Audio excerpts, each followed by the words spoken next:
નમસ્કાર વિદ્યાર્થી મિત્રો, આજના વિડીયોની અંદર ધોરણ 9 વિષય ગણિત પ્રશ્ન બેંક અને તેના સોલ્યુશન વિશે આજના વિડીયોમાં માહિતી મેળવવાના છીએ. મિત્રો, વિડીયોમાં આગળ વધતા પહેલા જો તમે ચેનલમાં નવા હો તો આપણી ચેનલને સબસ્ક્રાઇબ કરીને બેલ આઇકન પર ક્લિક કરી દેજો, એટલે જ્યારે ચેનલમાં નવો વિડીયો અપલોડ થાય તેની માહિતી તમને સૌથી પહેલા સૌથી ઝડપથી મળતી રહે. આ વિડીયોના સોલ્યુશનની પીડીએફ ફાઇલ, પ્રશ્ન બેંકની પીડીએફ ફાઇલ જે પણ વિદ્યાર્થી મિત્રો જોતી હોય તો ડિસ્કશન બોક્સમાં આપણા ટેલિગ્રામ ગ્રુપની લિંક તમને આપેલી છે, તો અવશ્ય તમે ગ્રુપની અંદર જોઈન થઈ જજો. એમાં તમને આવનારી જે પણ એક્ઝામ હોય એના મોસ્ટ ટાઈમ ક્વેશ્ચનની પીડીએફ ફાઇલ, સોલ્યુશનની પીડીએફ ફાઇલ, નવી લગતી જે પણ નવી અપડેટ્સ હોય તે તમને ગ્રુપની અંદર મળતી રહેશે. અને જો તમારે સામાજિક વિજ્ઞાનનો વિડીયો જોવાનો બાકી હોય તો એ પણ ચેનલમાં અપલોડ થઈ ગયો છે, તો એ પણ તમે એકવાર ચેક કરી લેજો. લિંક તમને ડિસ્ક્રિપ્શન બોક્સમાં આપેલી છે. તો જોઈ શકો છો, ગુજરાત માધ્યમિક અને ઉચ્ચતર માધ્યમિક શિક્ષણ બોર્ડ ગાંધીનગર, ગણિત ધોરણ 9 છે. પ્રશ્ન બેંક નંબર 1 જુલાઈ 2024, તારીખ છે 29/7/2024. પ્રકરણ નંબર તમને આપ્યા છે 1 અને પ્રકરણ નંબર 2. ચલો સૌથી પહેલા વાત કરીએ પ્રશ્ન નંબર 1. તો સેક્શન નંબર એ તમને આપેલો છે, તો કે નીચેના ખરા છે કે ખોટા તે જણાવો. કોઈ પણ બે પ્રશ્ન પસંદ કરો, દરેકનો એક ગુણ છે, બરાબર. બે પ્રશ્નો કોઈ પણ તમારે આવશે ખરા ખોટામાંથી. તો પહેલો સવાલ છે √225 એ અસમય સંખ્યા છે. બીજો સવાલ છે સમય સંખ્યાની દશાંશ અભિવ્યક્તિ હંમેશા શાંત હોય છે. ત્રીજો સવાલ છે π-3 અસમય સંખ્યા છે. ચોથો, દરેક પ્રાકૃતિક સંખ્યા એ પૂર્ણ સંખ્યા છે. 5 નંબરનો 1 અને 2 ની વચ્ચે અસંખ્ય સમય સંખ્યાઓ આવેલી છે. ત્યાર પછી સવાલ તમને આગળ ઓકે 5 આપેલા છે. આ 5 માંથી તમારા વર્ગ શિક્ષક તમને કોઈ પણ કેટલા આપશે? 2 આપશે. તમારે ખરું છે કે ખોટું તે તમારે જણાવવાનું છે. આગળ લઈએ. ખ નંબરનો નીચે આપેલા વિધાનો સાચા બને તે કોષમાં આપેલા જવાબમાંથી યોગ્ય જવાબ પસંદ કરી લખો. પહેલો સવાલ છે 9 નો ઘન, ના એટલે આ રીતનો સવાલ છે 9, 3, 2, બરાબર. તો આ રીતે એનો જવાબ જે આવે તે તમારે ઓપ્શન તમને આપેલા છે આમાં 3, 9 અને 27. જે પણ જવાબ સાચો હોય એ તમારે એની અંદર કહેવાનો છે. આગળનો સવાલ તમને આપ્યો છે 2 નંબરનો 7 √5 એક ખાલી જગ્યા સંખ્યા છે, પ્રાકૃતિક, સમય કે અસમય. ત્રીજો સવાલ આપ્યો છે 3 √5 ગુણ્યા 2 √5 બરાબર ખાલી જગ્યા થાય. ઓપ્શન છે 10, 30 કે 150. √5 એટલે શું થાય ભાઈ? 5 ને 3 × 6 = 30. ચેક કરી લેજો વખત. સૌથી નાની પ્રાકૃતિક સંખ્યા કઈ કહેવાય? 1 કહેવાય. પછી 81 1/2 છે, એટલે વર્ગમૂળ થશે આમ તો એનો વર્ગમૂળ 9 થાય. ઓકે, ચાલો. પીડીએફ માટે ડિસ્ક્રિપ્શન બોક્સમાં લિંક આપી, તો લિંક ઉપર તમે ક્લિક કરીને જોઈન થઈ જજો. એમાં ટેલિગ્રામની લિંક તમને મળી જશે. નીચેના વિધાનો સાચા બને તે રીતે તમારે યોગ્ય વિકલ્પ પસંદ કરવાનો છે. પહેલો સવાલ, સમય સંખ્યાનું દશાંશ સ્વરૂપ નીચેનામાંથી કયું હોઈ શકે? અનંત, આવૃત, અનંત, અનાવૃત, શાંત કે A અને B બંને.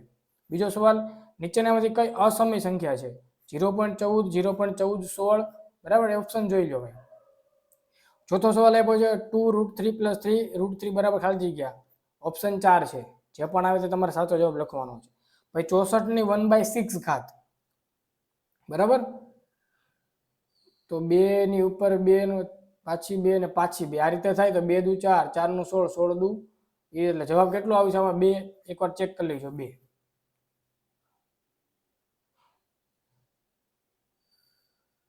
ચાલો. √2 નું દશાંશ સ્વરૂપ અનંત, આવૃત, શાંત, અનંત, અનાવૃત કે ઉપરોક્ત પૈકી એક પણ નહીં. અને 243 ની ઉપર 5 ઘાત છે, એ પણ તમે જોઈ લેજો, બરાબર.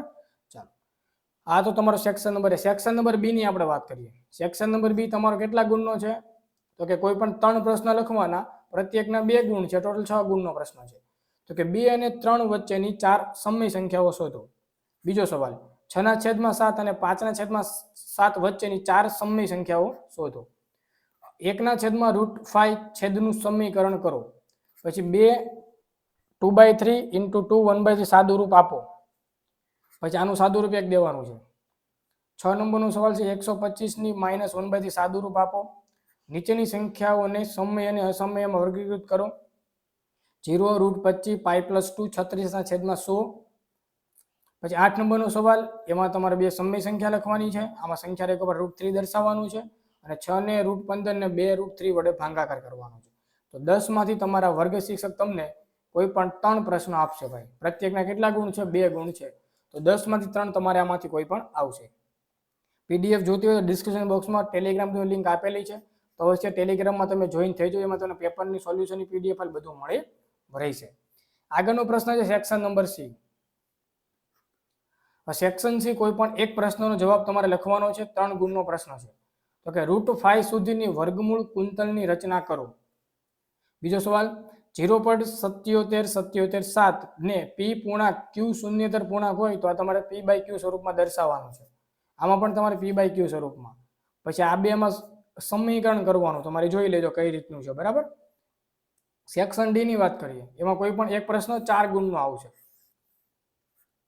જો 3 + √2 ના છેદમાં 3 - √2 બરાબર a + b √2 હોય તો a અને b ની કિંમત શોધો. સંખ્યા રેખા ઉપર √3 દર્શાવો. જો સાદું રૂપ આપો, આ સાદું રૂપ તમારે દેવાનું 3 + √7 કાઉસમાં 3 - √7 √2 + √5² બરાબર. આ રીતના 5 માંથી તમારે કોઈ પણ એક સવાલ આવશે. ક્લિયર? ચાલો આગળ પ્રશ્ન નંબર 2. એમાં તમારો સેક્શન નંબર એ આપેલો છે, પ્રત્યેકનો 1 ગુણ છે. ટોટલ 3 પ્રશ્નો આવશે આમાંથી. પેલું છે ખરા ખોટા. જોઈ શકો છો 7 પ્રશ્નો તમને ખરા ખોટાને આપેલા છે. એમાં તમારા શિક્ષક કોઈ પણ કેટલા આપશે? 3 આપશે. ઓકે, ચલો આગળ છે. એમાં તમારે કોઈ પણ એક લખવાના આવશે.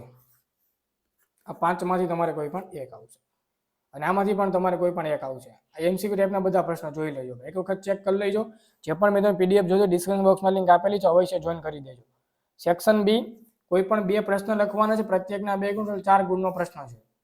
ચલો આમાં પણ પ્રશ્ન બધા જોઈ લેજો એક વખત, કેમ કે પ્રશ્ન બેંક આખું તમને કહેવા જશું તો વિડીયો લાંબો થઈ જશે. તમારી રીતે PDF ડાઉનલોડ કરીને તમે તૈયારી કરી શકો છો.